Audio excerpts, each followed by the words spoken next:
Alright, I'm back in the shop now. I'll show you how I make a second cut on this thing. After the major cut's already been made, I need a 14-inch wide piece here. So I'm using my Delta saw. It's 14 inches.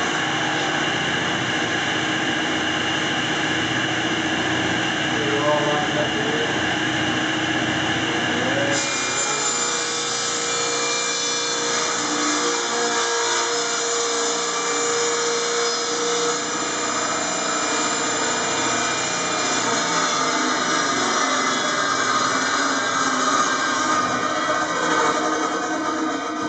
This is typical. I forgot to do something here.